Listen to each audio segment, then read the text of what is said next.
तर कसे त्या गव्हर्नमेंट आमच्या धक्कालो नका आमचं ताट खाऊ नका आमचे भाकरी खाऊ नका. समजून घ्या भावना.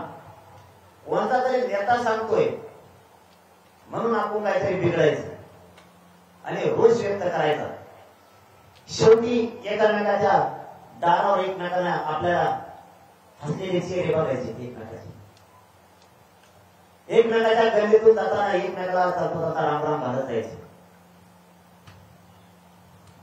एकमेकाच्या शेतातून जाताना एकमेकाला रात्री काय अडचण आली तर एकमेकाच्या मदतीला तांब्याभर पाणी घेऊन पळावं या भूमिकेत आपल्याला राहायचं.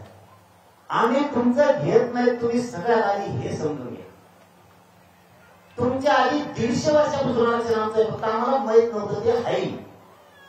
आता माहित झालं तुम्ही मोठ्या मनात म्हणावत्या धर्म द्या त्यांना आरक्षण.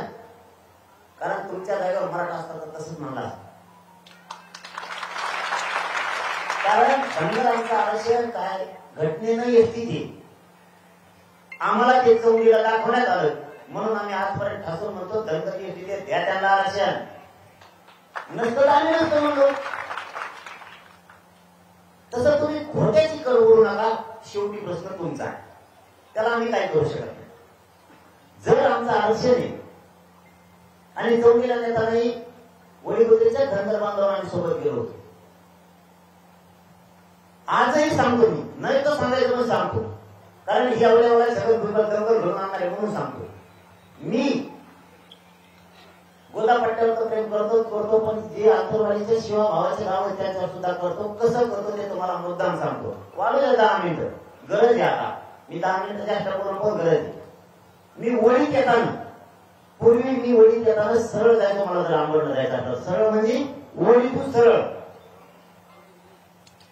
नको. आपल्या आंदोलन सुरू झाल्यापासून विषय सांगतो 29 ऑगस्ट पासून आतापर्यंत. त्यावेळेस वडीचा बांधव विरोधात होता नव्हता हा बाबा लांब ठेवा.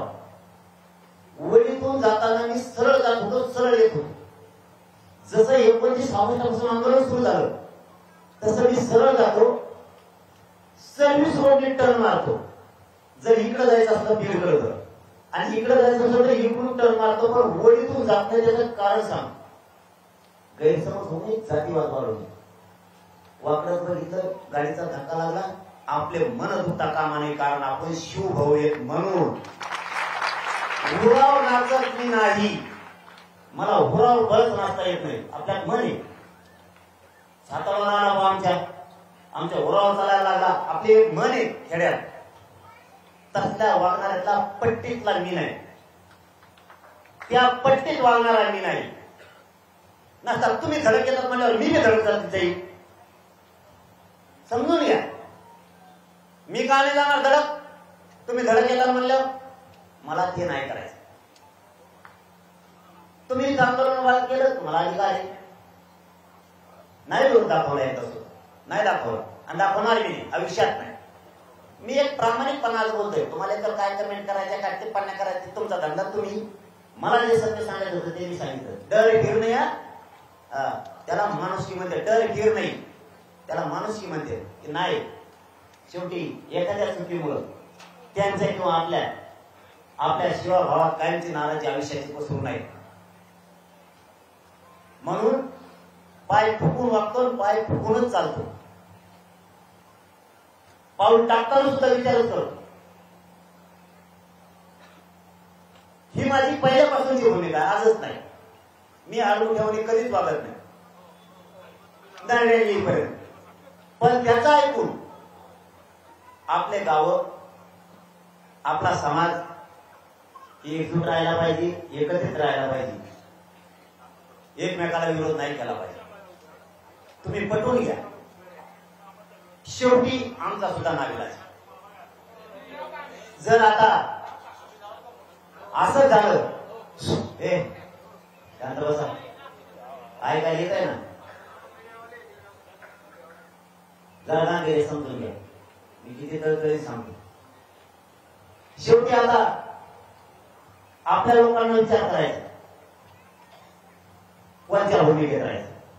तुम्ही एक पट करता, हे तो पट करतील, हे सुरूच राहणार. मग आम्ही हटत नाही हे मात्र खरं. कारण तुम्हाला खरं मान्य करावं लागणार. आमचं जर हैदराबादचं गॅजेट निजामकालीन सरकारी नोंदी आहे त्या तुम्ही रद्द करा नाही म्हणू शकत. तुम्ही जर रद्द करा म्हणलं तर वाढणार नाही तर काय होणार. तुमचं वावर आम्हाला द्या म्हणल्यावर तुम्हाला राग येणारच.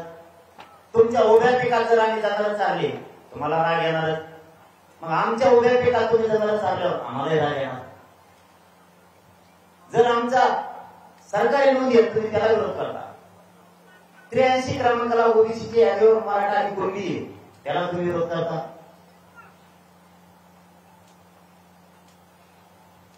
आमचं बॉम्बे गव्हर्नमेंटचं गॅजेट आहे त्याला तुम्ही विरोध करणार. सातारा संस्थांचं आहे त्याला करणार. कोणती भूमिका आहे. आम्ही कोणता जातीवाद करायला लागलो. तुम्ही किती मिरवणुका काढल्या त्याबद्दल आमची कधी नाराज असण्याचं कारण ती त्याचा अधिकार करा. मराठ्यांनी त्यांच्या घुसायची काय गरज. हे आंदोलन मराठ्यांचं आहे. अंतरवालीतल्या हे सुरू राहणार. कोणी सोबत असला आणि नसला तरी